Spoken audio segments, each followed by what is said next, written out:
on top of Lyme disease, I was diagnosed with Addison's and Hashimoto's hypothyroid. And then as the years went on, I continued to uncover autoimmune issues with these functional medicine doctors and naturopaths. I have been diagnosed with over 10 autoimmune diseases. And crazy. On top of all that, chronic C-diff came along. So I guess I'll rewind a little bit. I did try to address the Lyme disease. I went to the clinics. I did IV therapy. At one point, I went to New York City and did ozone therapy. None of that helped. I was getting worse and worse. And finally, it was when I was doing a 4-to-1 fat to protein ratio, I was able to mitigate the non-epileptic seizures I was getting. And welcome to my podcast. Hi. Yeah, it's super exciting to meet you today. Rebekah is a certified health and life coach, a lover of God, and a breakthrough. Are you a breakthrough coach too? I thought I read that somewhere. You probably got that from my profile. So I offer a free breakthrough session, which is designed for me to help people identify the interference and which coaching option might be best for them. Oh, okay, that's awesome. You could say I'm a breakthrough coach. Yeah, well, I've talked to a few other people that do breakthrough like coaching. Right. And I'm not really clear on exactly what it is. Maybe you can break it down for me a little bit. I'm not sure. Okay. My terminology is simply for a breakthrough session, which is what I described. Oh, okay. Yeah. Okay. So I think I kind of understand it. Maybe just to kind of compare it to what I call like my first session, which is like discovery. So exactly. Yeah. I in school they were like, choose what you're gonna call that free session. And I was like, breakthrough. I like breakthrough. We're gonna make a breakthrough. Even if you don't decide to work with me, I want to make a breakthrough with you. I want to give you something to come away with. So yeah, I love it. That's awesome. So what school did you go to? I went to Health Coach Institute. I did a lot of research. So I found that a lot of schools were very either liberal or new agey or plant-based and super expensive. Yeah. The Health Coach Institute did not seem biased politically, and it was very affordable. And I liked that it was all accessible, like through video and audio. I am not good at sitting on my butt and reading a book for that long. I really like interactive learning, and that's what they have. And I had my own coach too to check in with and to ask my own personal questions. So I highly recommend it. I was so pleased, and I learned a lot, especially in the life coaching side. I already knew most of the nutrition stuff, but I did learn how to navigate conversations and pick up on certain cues and that sort of thing.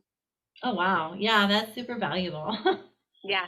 Yeah, I actually went to the Primal Health Coach Institute. Oh, awesome. And that one I did a bunch of research too, because I had the same issues. Like a lot of things seemed like they were still pretty plant-based, and it didn't really fall in line to everything I'd learned in the past few years about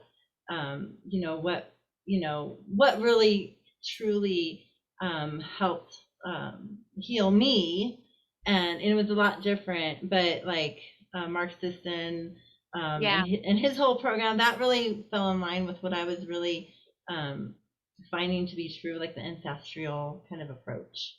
Awesome. Yeah, and I like that they taught you how to be a coach, not just the information.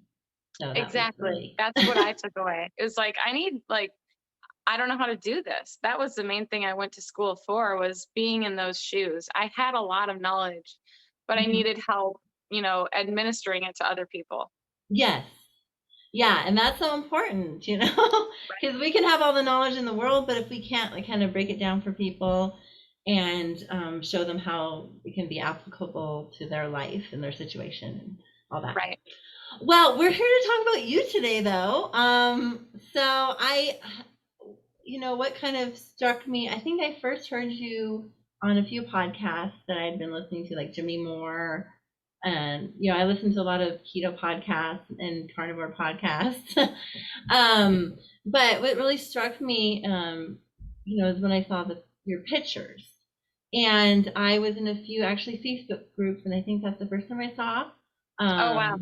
Yeah, I don't remember if it was like zero and on health, or I'm in that group, and I'm in a bunch of other kind of keto carnivore groups. It's hard to keep track. Yeah. But like when you started sharing your story, and I saw the pictures, and I was just awestruck. First of all, how somebody could. I mean, you look so vibrant and healthy and strong right now. Thank you. And yeah, and I mean, and you just looked almost really on the brink of death. Um, I mean, when you saw your pictures, you look so weak and frail and small. And so I want you to, to kind of tell everybody your story. How did you get from there to there?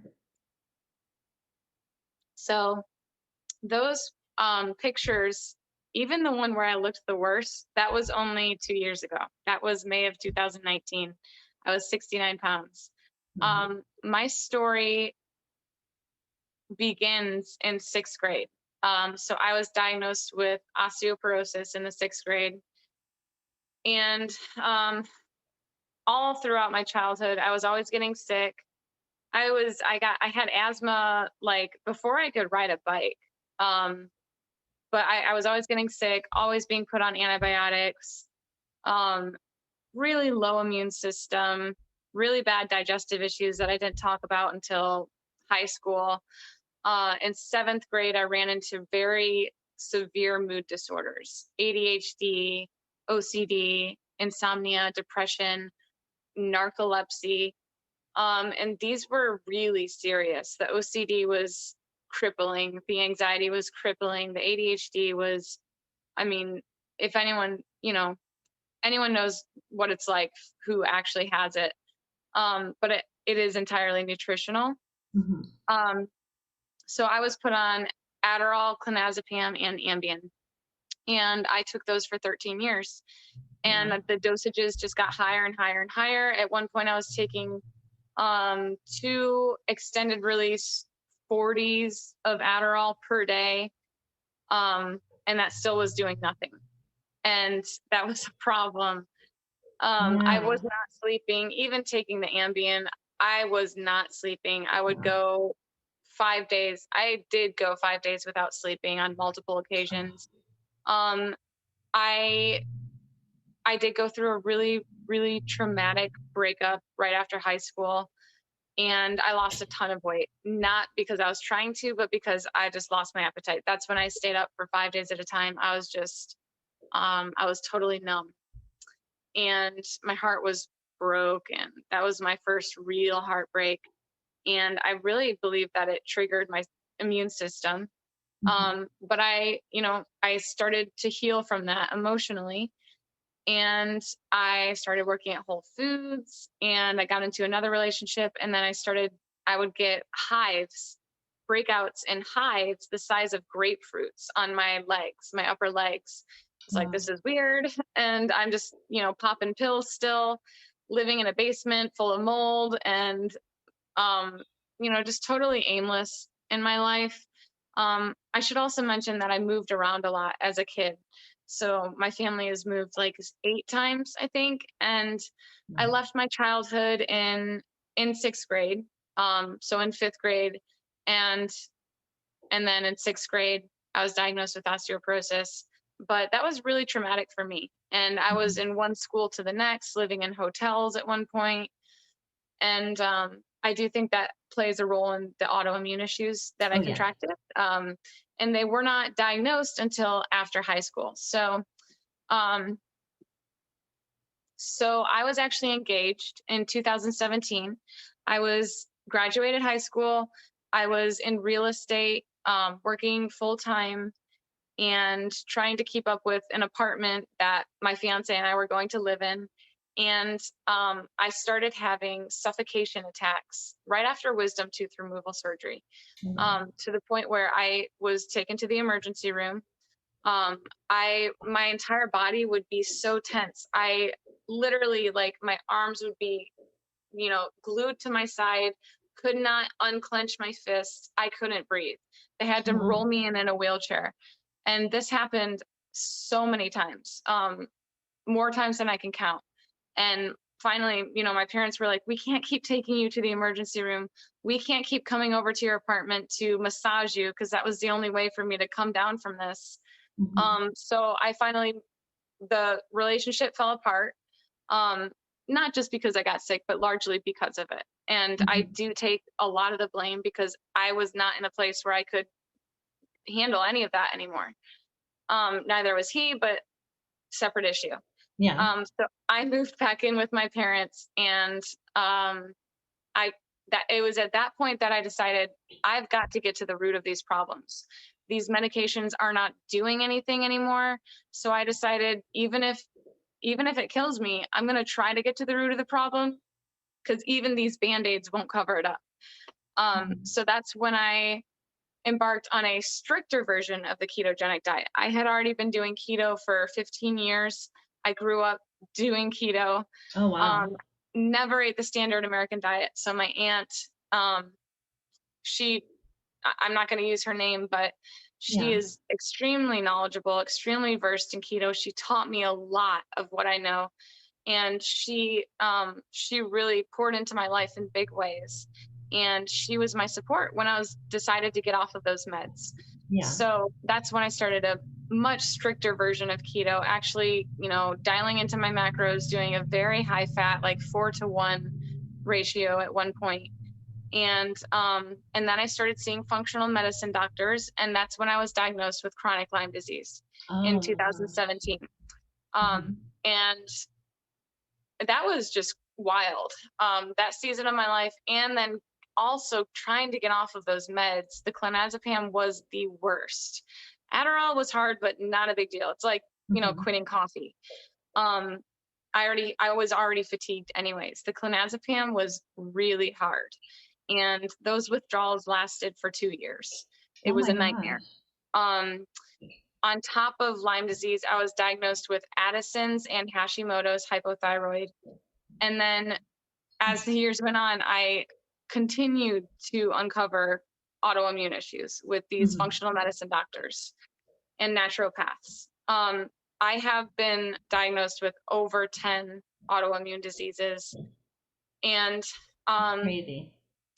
On top of all that, chronic C-diff came along. So I guess I'll rewind a little bit. I did try to address the Lyme disease. I went to the clinics. I did IV therapy. At one point, I went to New York City and did ozone therapy. None of that helped. I was getting worse and worse. And finally, it was when I was doing a 4-to-1 fat to protein ratio, I was able to mitigate the non-epileptic seizures I was getting and get out of bed at least. And that at that point is when I decided I want to be a health coach. I didn't know if it would be possible, but I decided I can't bear the thought that other people are as desperate as I am at this point. I was losing my mind, and I wanted to figure it out and help them. So I continued to get better, but then I started losing rapid amounts of weight. This went on for months. Most people were like, well, you're doing keto. Of course you're losing weight. It's a weight loss diet. And I was like, no, I'm eating at a surplus. I'm eating more than enough. And this went on for over a year. I was misdiagnosed with an eating disorder. I was held against my will in an eating disorder unit in the hospital in the acute care. Came out of there with more autoimmune issues. And finally, I was diagnosed with chronic C-diff, which is a bad bacteria that takes over the good bacteria in your gut. And at that point, I was like, thank God I have a diagnosis, I had to go through 13 rounds of antibiotics. So they have 3 main antibiotics that they use for C-diff. And I had to go through each one 5 times before I was approved for a fecal transplant, which is a really expensive procedure. I mean, expensive. It's really, I don't think it's that expensive to do. But I had 3 of those, 3 fecal transplants, and I still had this C. diff infection. It did go away after the second one for about a month or maybe a month and a half, and then it came back.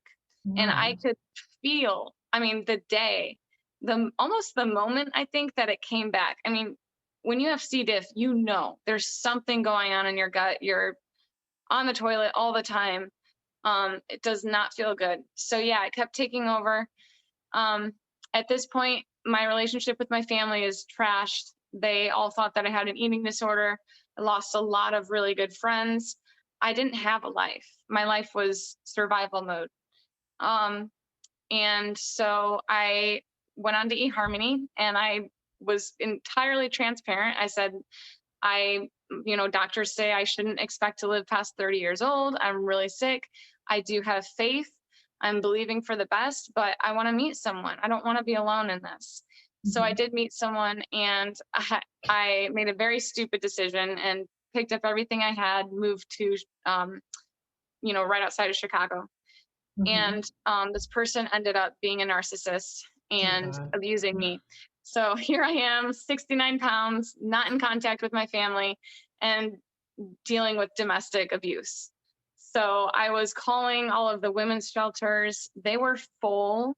I would take walks every day, 1, to just get out of the house, and 2, just to try to calm my central nervous system. But I was knocking on my neighbors' doors, and I didn't know any of my neighbors. I was just knocking on doors and telling them I need help. Like, please help me. It was dreadful going back to that place every night. I would lock my bedroom door, and it was really, really bad. So by the grace of God, I got out of there. A stranger on Airbnb responded to one of my messages, and they said, I have an extra bonus room. Come stay here. And there was no catch involved. He wasn't a creep. And he just said, I actually said, hey, if there's a catch, let me know. And he said, no, honestly, look at my reviews. I'm legitimate. What would Jesus do? That's essentially what he said to me. Wow. And I will never forget that moment. And I went over and I saw the place that night, and I was kind of like, this is in the ghetto. But I'll never forget that moment. And now that person is one of my best friends, and he's actually my down the road neighbor. But I healed in that bonus room, that freezing cold bonus room. And I have gained 65 pounds in 1 year. So ever since May of 2019, which is when I was in an emergency room, the doctors were telling me, you have to be hooked up to a feeding tube. We're going to have to remove your colon because of the inflammation. At that point, I was actually asking them to treat me with an eating disorder. I was so desperate to refeed my body. And they said, we can't. You have this C. diff infection. You have to be in isolation. It was horrible. So it was at that point that I decided to give up keto and to take on carnivore, which I had tried 8 times. I legitimately tried carnivore, and you may have seen me talking about that in those. I remember the zero carb. I think that was around the time that I actually joined, because I had been hearing about carnivore for like a year, and then I kind of started it in 2019. And I saw you in those groups. And I was I mean, everyone was like, this girl is nuts. And but everyone kept telling me, just do beef, salt, and water. Nothing else. And that was so hard for me. I felt worse every time. So this time in the emergency room, this was really a change of my heart posture. And I took it to God. I took everything to God, and I was like, what do you want from me? And it was very clear that I had to give up keto. Like I said, I had been keto for over 15 years. I know it, to a T. And I was obsessed with my ketone numbers, my glucose. I was sneaking berberine into the hospital room. Like, oh, it was really? ridiculous. Oh, wow. And that's when God was just like, just give it up. Like, I knew there was something to carnivore. And I knew that I was also addicted to a lot of these keto foods. So that's where I felt convicted. And I was also struggling with binge eating. And I wanted to break that. I knew it was wrong, even though I had to gain weight. That's not what God desired. And I knew that. So I gave it up and I started just eating meat. I spoke with the dietitian in the hospital and I explained pretty much all of this. And she got me in touch with the chef in the kitchen who was sending up multiple entrees of meat, eggs, and butter throughout the day. So I was throwing out the trays that they were sending me with, oats and the nasty protein carb drinks and all that stuff. I was throwing it out, hiding it in the garbage can, and then eating all of this meat and literally hoarding meat and hard-boiled eggs in my room. Oh, wow. And I gained 4 pounds in the emergency room. I started gaining weight. Immediately, my blood sugars stabilized. So no more glucagon shots, glucagon shots are horrible. It's literally when you get hypoglycemia, your glucagon receptors are not working. So basically my blood sugar would go lower and lower and lower until they had to give me this shot. And then my sugar would spike to like 200 something in a matter of milliseconds. It felt horrible. I hated those things. And my sugars immediately stabilized. Electrolytes stabilized, and they were all over the place before. Involuntary throwing up from ulcerative colitis stopped. So many things happened just by cutting out those other anti-nutrients. So after a week of that, the dietitian told the doctor at one point what I was doing. And the doctor said to me, go home and continue your weird all meat diet. And that's what I did. So I went home and I decided I'm not going to be strict. I'm not going to restrict myself. I'm not going to be rigid. I'm going to use the critical thinking that God has given me. And so I decided to allow myself to use stevia, the kind that I tolerate.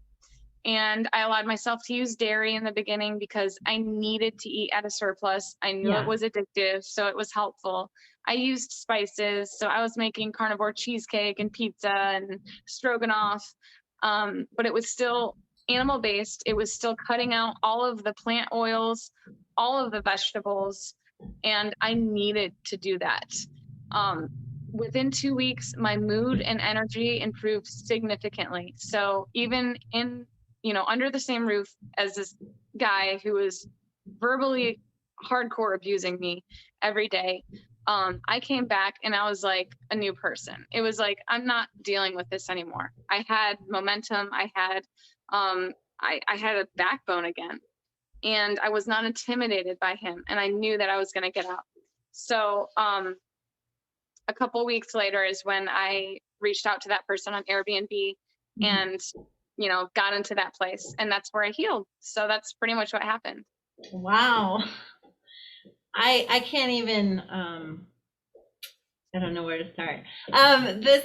You have just an amazing story, first of all, because I just don't know how you found the strength to go through all of those different diagnoses, because I know I kind of wrote down some of them, but you would just explain them all. I'm not going to list them. But all those different autoimmune issues. And I know just for me, just dealing with just a few like food sensitivities and digestive issues, autoimmune symptoms. I know for me that was so hard and it takes a lot. You have to really go deep within. So what was the one thing that really helped you through all of this? What gave you strength to keep going? Because, a lot of people that deal with even just a couple of these things, they end up giving up. They end up taking their lives because, you not only deal with all this, but you deal with all the depression that comes along with these things. So, what gave you strength? It was just faith. And for a large part of it, for most of my life, I did not have a very close relationship with God, but at the same time, I couldn't deny his existence. And I recently on my Instagram talked about, I have one tattoo on my rib cage. It's Luke 8:48. It says, "Daughter, your faith has healed you." And I got that tattoo before I got sick. Oh. It was like a very sporadic thing. I was at the beach, some, cheap tattoo parlor. And it really was sporadic. Mhm. And that always stuck with me. And then when I got sick, I was like, this is what I needed. This reminder was to have faith, because without faith, God can't work in our lives. He has the power, but it's always going to be a free will. We have the choice to believe him or not, and to really walk in that faith.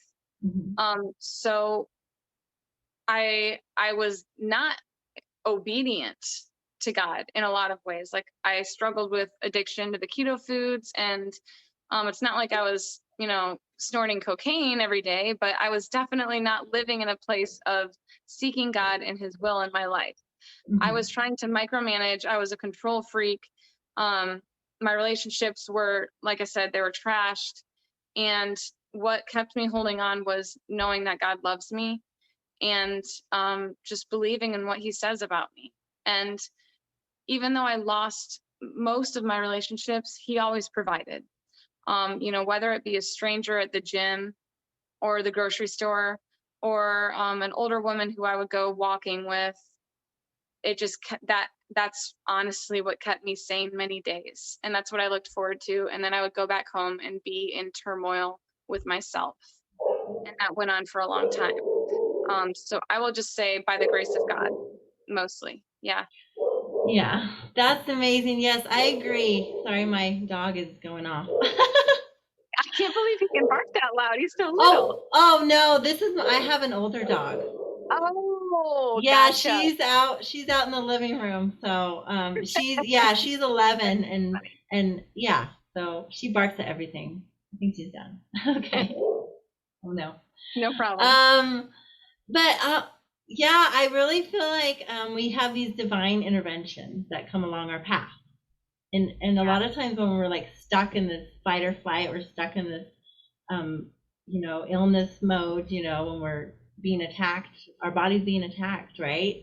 And so sometimes we don't see it, and then eventually we're just kind of smacked in the face, and we have to see it, right?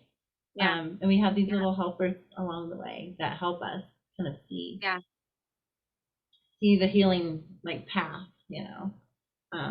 So I'm glad that you were able to get help, and you're able to be able to find strength and all that.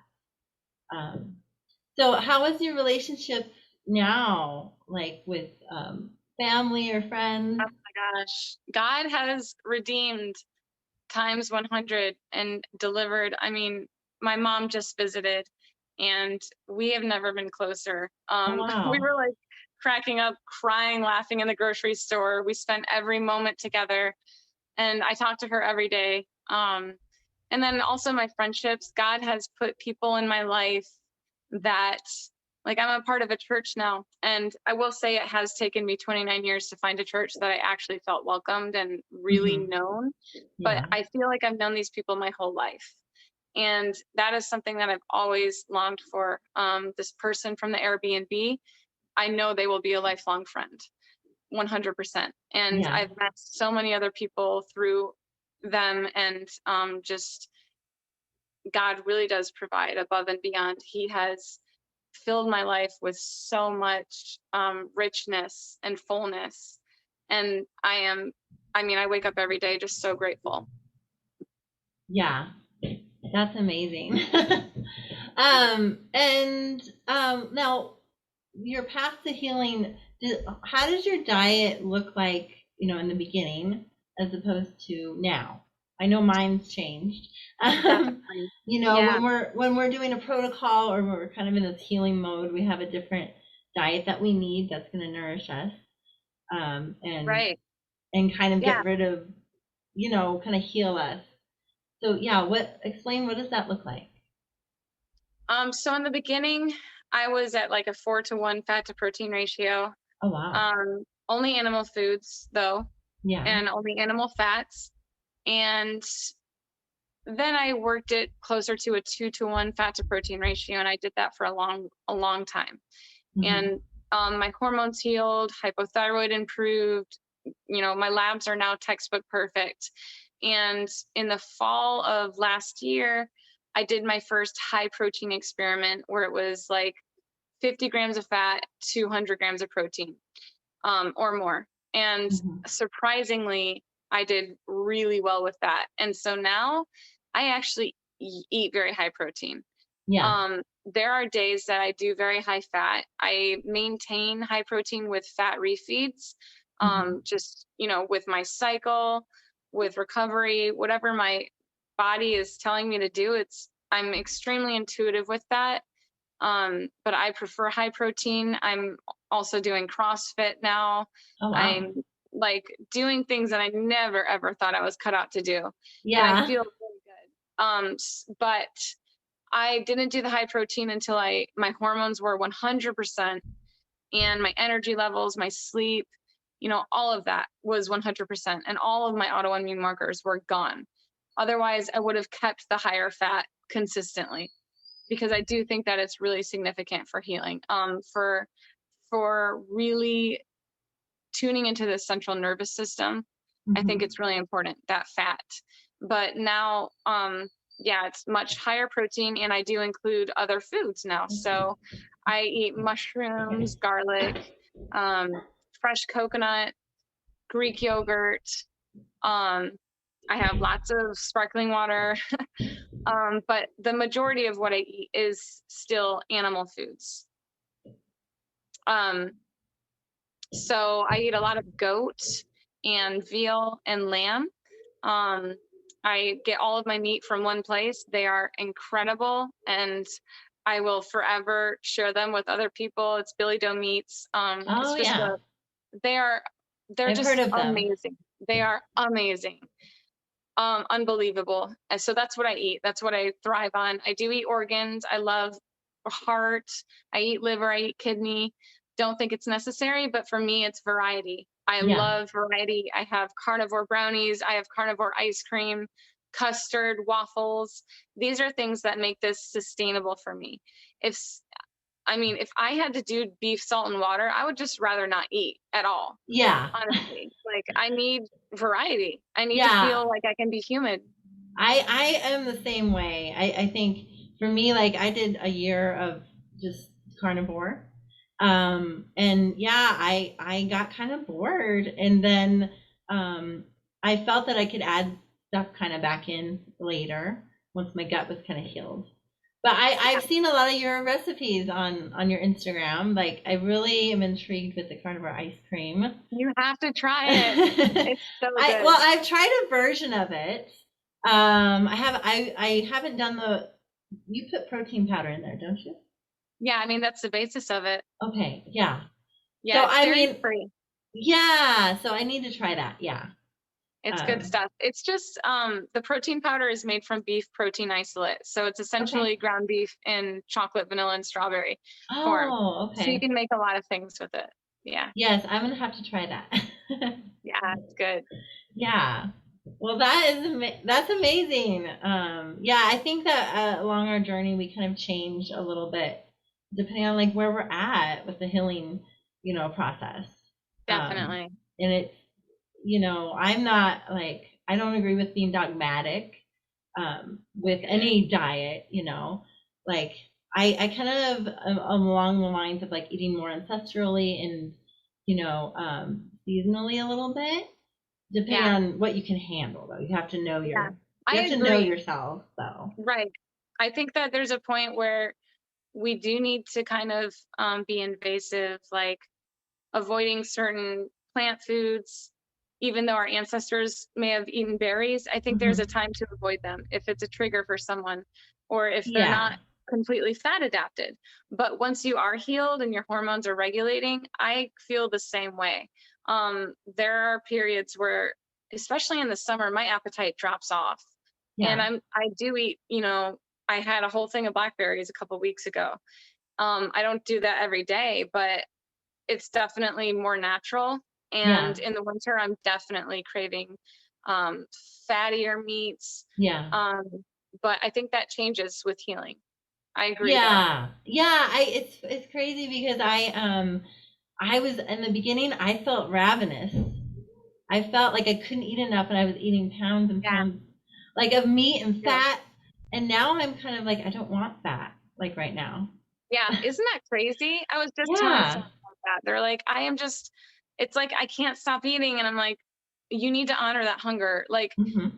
your body needs nutrients. It knows what it wants. And when you start actually giving it to it, it's going to crave it more. Like you just said, I was eating pounds last summer. Was when I visited my family for the first time after healing. And I was eating like 4 or 5 strip steaks in one sitting. It was so Yeah. embarrassing. And they're like, this girl is still sick. Like, she needs to go into eating disorder therapy again. Um, but no, they didn't really say that. But I Yeah. was kind of embarrassed because it was true hunger. And I was like, Yeah. is this ever going to stop? But then finally it did slow down. And now, to be honest, I ate like 600 calories today, and I'm not sure if I'm going to eat again. Like, I'm just not Yeah. hungry. But my body is where it needs to be. I'm 20% body fat. My blood sugars are stable. I've got plenty of extra body fat. My cycle is normal. Like, I can do that. If my Mhm. sleep is interrupted or something, you better bet I'm going to eat more fat. I'm going to take it easy and listen. But Mhm. for a long time, I was in fight or flight mode. And for a long time, I was not absorbing nutrients. So my body definitely made up for it. And that was a long healing period. And I'm just so grateful that I was filling up on fat and protein, which supports leptin, which supports, those are bioavailable nutrients. Whereas someone who doesn't understand these mechanisms could just be reaching for carbs, and it's a never ending cycle. Carbs Mhm. don't do anything for leptin sensitivity. They don't really, many of them don't really do much for nutrition. It's hard to get the nutrients that you need. So filling up with meat and fat, there will be an end to it. There will be a point Yeah. where your body says, I'm done. But it could be a freaky amount, and that's okay. Yeah. Yeah. I know. Yeah, it's great, and it's almost like a switch for me. It was, Yeah. and this just happened maybe, I don't know, 6 months ago, where I was like, oh my gosh, I'm full. I don't Yeah. need, like, you don't need as much, even though I'm doing all this activity, I'm doing all these things. Like, I feel like I don't need as much food, you Yeah. know, and It's and such a then relief. yeah, and just being able to be intuitive kind of with your body once you've healed. You can't be intuitive if you're still sick. Exactly. Like, your body's going to give you the wrong signals, and so Right. you have to Right. be able to kind of know when that is, I guess. Yep. Um, but yeah, so trying to think of what other questions I have for you. I'm curious. At what point did you were you able to start like working? Did you implement working out? Because now you said you're doing CrossFit, Yeah. and so where did that come into play? How did you get there? So when I hit around like 104 pounds, that's when my chiropractor was like, okay, you can get into the gym, use Hmm. the machines to protect your form. Before that, I was doing a lot of cardio, which was just working against me, and body weight exercises. So I do think that resistance training is good for anyone, but Hmm. that doesn't necessarily mean you're picking up a kettlebell or dumbbells. It could mean body weight. It's resistance is relative to where you're at. So I did do yoga and Pilates and walking for a very long time, and Hmm. that was more than enough. And then I got into the gym, started using the machines. In the summer of last year, maybe actually the spring of last year, is when I started lifting. Like, that was the first time I ever walked up to a squat rack, and I just used a pool noodle to pad my back, and I got into that and I loved it. So I kept on doing that lifting for almost an entire year, and then I started CrossFit only about 5 weeks ago, Oh and I love wow. it. And it's exactly what I've been looking for. I would need that challenge. I'm doing things like running and burpees and pull-ups, things that I hate, Yeah. but I love it. And it's just really exciting. So yeah, I started at the bottom, and gradually increased as my body gave me the permission to do so. I never once, pushed myself beyond what I felt was appropriate, because I spent too long where my body was in fight or flight mode, too long where my cortisol was way too high. And even though I struggled with having real rest days, like staying out of the gym, I still never, obliterated myself. If it just meant, doing lightweight and a few reps, then that's what I would do. But I do think the resistance exercise was really a really important component to my healing, because that is the hormonal impact of that is huge, along with proper diet. Yeah, I agree. I love resistance training. I used to do cardio, like 5 years ago, and then 5 years ago I kind of switched to more resistance weightlifting, and that was just life changing for me. Yeah, me too. Yeah, it just burns. You want to build your muscle, especially as you get older. You really want to build that muscle, because that's kind of what keeps you, Yeah. strong and healthy for a long time, right? Yes. So if somebody wants to work with you, if they want to connect with you, how can they do so? I would find me on Instagram at Tailored Keto Health, or my website is tailoredketo.health. And you can message me, email me, and I will respond probably within 10 minutes.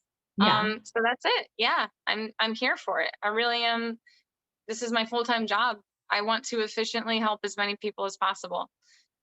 So I would say find me on Instagram, because that's where I am most of the time. Yeah.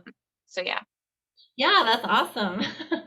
And I always ask my guests this: what is your overall message that you would like to, tell people who are listening to this, or who are watching this, their, hope for healing?